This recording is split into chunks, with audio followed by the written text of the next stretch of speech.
Welcome to my YouTube channel ఎగ్నా educational zone.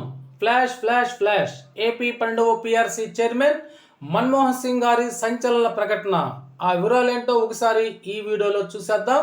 చూసే ముందుగా ఫ్రెండ్స్ ఎవరైనా ఇంకా మన ఛానల్ని సబ్స్క్రైబ్ చేసుకోకపోతే వెంటనే సబ్స్క్రైబ్ చేసుకోండి.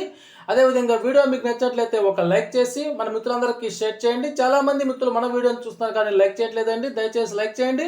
మీరు లైక్ చేయడం ద్వారా మన వీడియో మరికొంతమంది మన మిత్రులకు చేరడానికి అయితే అవకాశం ఉంటుంది. ఇక విషయానికి వచ్చినట్లయితే ఏపీ పిఆర్సీ చైర్మన్ సంచలన ప్రకటన.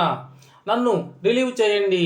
ప్రస్తుతం రాష్ట్రంలో 12వ పిఆర్సీ కమిషనర్గా ఉన్న రిటైర్డ్ ఐఏఎస్ అధికారి మన్మోహన్ సింగ్ తనను బాధ్యతల నుంచి రిలీవ్ చేయాల్సిందిగా ఏపీ ప్రభుత్వ ప్రధాన కార్యదర్శి నీరబ్ కుమార్కు లేఖ రాశారు. 12వ పిఆర్సీ కమిషనర్గా రిటైర్డ్ అధికారి మన్మోహన్ సింగ్ను నియమిస్తూ వైసీపీ ప్రభుత్వం 2023 జూలై 12వ తేదీన ఉత్తర్వులు జారీ చేసింది. వాస్తవానికి 2023 జూలై 1 నుంచి ఉద్యోగులకు 12వ పిఆర్సీ ప్రయోజనాలను వర్తింపచేయాలి. కానీ ఉద్యోగులను తీవ్రంగా నిర్లక్ష్యం చేసిన జగన్ సర్కార్ వారికి పిఆర్సీ ఏర్పాటులోనూ 5 ఏళ్ల జాప్యం చేసింది. కమిషనర్ నియామకం జరిగి దాదాపు ఏడాది కావస్తున్నప్పటికీ ఇప్పటి వరకు 12వ పిఆర్సీ కసరత్తు ప్రారంభం కాలేదని మన్మోహన్ సింగ్ సిఎస్కు రాసినటువంటి లేఖలో పేర్కొన్నారు. తనకు ఉద్యోగులను కేటాయించకపోవటమే ఇందుకు కారణమని వెల్లడించారు.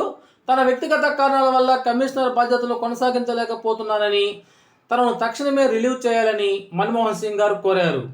పిఆర్సీ గురించి ఉద్యోగ సంఘాలతో ప్రభుత్వం చర్చలు జరపబోయే వేళ ఈ విధంగా పిఆర్సీ చైర్మన్ గారు ప్రకటన చేయడం చర్చనీయాంశంగా మారింది. ఓకే ఫ్రెండ్స్, ఇది పిఆర్సీ గురించి తాజా సమాచారం కోసం ప్లీజ్ సబ్స్క్రైబ్ మై ఛానల్.